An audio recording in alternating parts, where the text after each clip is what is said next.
सूक्ष्म मन का जागरण। जय श्री राम मित्रों, धर्म सद्भाव के इस भाग में आपका स्वागत है।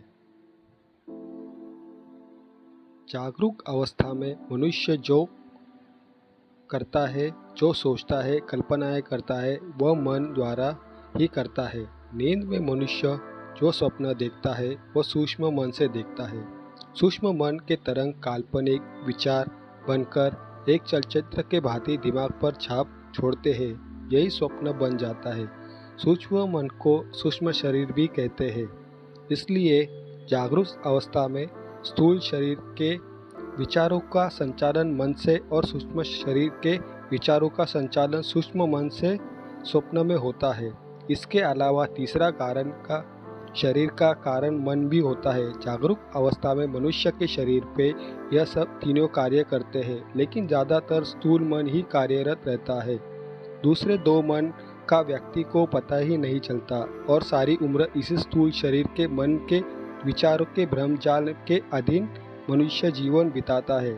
इसी के साथ तीन अवस्थाएं भी होती है। इसमें पहली जागरूक, दूसरी स्वप्न और तीसरी सुपुष्टि। इसके बारे में कभी और चर्चा करेंगे। मनुष्य के मन की शांति शक्ति असाधारण है। इसका पता मनुष्य को नहीं होता और अगर मनुष्य को अपने मन को वश में कर सकारात्मक दिशा की ओर मोड़ ले तो इस विश्व में वो सब कुछ हासिल कर सकता है। ब्रह्मांड के बहुत सारे रहस्यों के अवगत हो जाता। लेकिन दुविधा इस बात की है कि जन्म से लेकर मृत्यु तक मनुष्य अपने मन का गुलाम बनकर रहता है। कोई विरला पुरुष ही अपने मन को वश करके अपनी इच्छा अनुपूर्य कार्य करने में सक्षम होता है। मनुष्य जब जागरूक अवस्था में होता तब उनका मन भी जागरूक रहता है। जहाँ जहाँ उसकी नज़र घूमती है, जो कुछ देखता है, उनके अनुरूप विचार प्रकट होता रहता है। उन विचारों के वशीभूत होकर कार्य के लिए प्रेरित होता रहता है। बस इसी दौड़-धाम में लगा रहता है। आज मैं आपको बताऊंगा कि सूक्ष्म मन को कैसे अनुभव किया। यह विषय उन लोगों के लिए है जो आध्यात्मिक जीवन में अभी शुरुआत है। अगर आप मंत्र जाप ध्यान करते हैं तो सूक्ष्म मन की अनुभूति आपको तुरंत ही समझ में आ जाएगी। पहले शांत और अच्छे कमरे का चुनाव कीजिए, फिर आसन पर ध्यान की मुद्रा में बैठ जाइए। पहले लंबी श्वास ले, साधारण प्राणायाम कीजिए, फिर अपना मन अपने भीतर आती जाती श्वास पर केंद्रित कीजिए। अपना अनुभव कीजिए कि अपनी श्वास नलिका द्वारा होकर मूलाधार चक्र तक जाकर बाहर आ रही है। फिर मूलाधार चक्र पर थोड़ी ध्यान केंद्रित करते हुए ऊपर की ओर आते रहे। बाद में अपने भूमध्य ध्यान में केंद्रित कीजिए। थोड़ी देर इधर उधर ठहरने के बाद आप बिल्कुल शांत हो गए। अब आपके मस्तिष्क के अलावा दूसरे शरीर को बिल्कुल भूल जाइए। ऐसा महसूस कीजिए कि मस्तिष्क पर आपका ध्यान केंद्रित है। इतना ही आपका अस्तित्व है। अब महसूस कीजिए कि आपकी श्वास नलिका का से आपकी मस्तिष्क में समा रही है, बाहर आ रही है। इधर ध्यान दें कि अब आपका ध्यान सिर्फ मस्तक पे ही नहीं, दूसरे शरीर का आपको भान नहीं होना चाहिए। आपका मस्तिष्क थोड़ा सा भारी लगेगा। इधर आप शांत जरूर है, लेकिन विचार आपका पीछा नहीं छोड़ेंगे। इसलिए आप किसी एक छोटे से विचार का एकाग्र हुए उनको बार बार रिपीट करते रहिए ताकि दूसरा विचार ना आए। गुरु मंत्र या अन्य कोई मंत्र जाप कर सकते हैं। किसी भी साधना या मंत्र का सिद्ध यही अवस्था में होती है।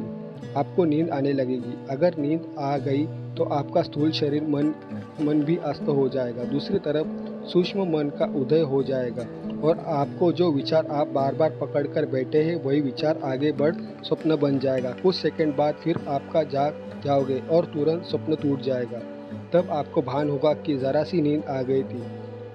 अब आप फिर मन से एकाग्र कीजिए। हो सकता है फिर नींद की झपकी और स्वप्न आ जाए। इधर आप बता दूं कि नींद में जो आपको स्वप्न आएगा वो सूक्ष्म मन के उदय था, लेकिन वो स्वप्न आपकी इच्छा अनुसार नहीं था, क्योंकि नींद में हमारी बुद्धि और चेतना कम नहीं करती, वह मन के साथ सुपुष्ट होती है। यही नींद पहली क्षण में सूक्ष्म मन से होती है। अगर थोड़ा सा लग जाए तो नींद जाओगे और पीछे रह जाओगे, जागरूक पाओगे। लेकिन हमें इधर कोशिश करनी है कि नींद में चले जाए और ना ही हम जागरूक में रह पाए। हमें जागरूक और नींद की संधि वाली क्षण पर ठहरना है और इसी संधि वाली रेखा पर जागरूक होकर ठहरना है कि चौथी अवस्था बन जाए। वह अवस्था है तुरिया अवस्था। ना ही नींद में होते ना ही जागरूक, बिल्कुल बीच में। मित्रों, मेरी बात लंबी होती जा रही है, लेकिन मैं प्रयास करता हूँ कि मेरी बात आप समझ सकें। तो कुल मिलाकर सारी बात का तात्पर्य यही है कि चाहे हम ध्यान में बैठकर या पलंग पर सोकर, नींद में जागरूक की संधि मुख्य बिंदु पर रुकना जाना सीखना है। इधर आपको सूक्ष्म मन की चमत्कारी अनुभव होना शुरू हो जाएगा। फिर जिस विचार पर आप पकड़ कर बैठे थे वह विचार आपका प्रश्न तो है, उनका सही जवाब जो इधर मिल जाएगा। आप इधर ऐसे ही स्वप्नी आपकी इच्छा अनुसार होगी, आनंददायक होगी। आपको पता भी नहीं चलेगा कि नींद में या जागरूक थे, लेकिन ये पल अद्भुत और आनंदीय लगेगा। वो शून्य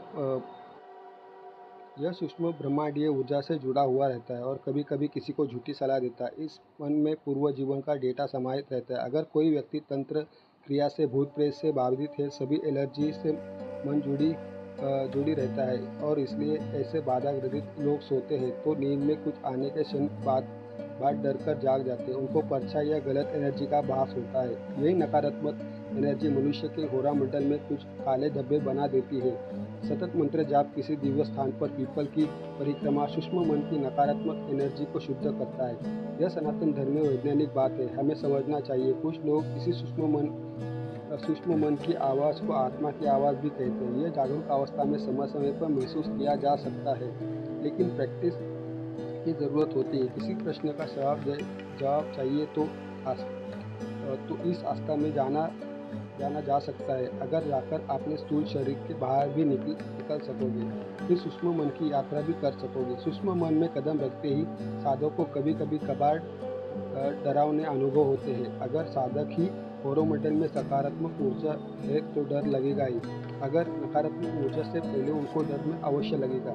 जो उपरोक्त बात कर चुके हैं, लेकिन आपने आप पर कंट्रोल रखते हुए डरना नहीं चाहिए।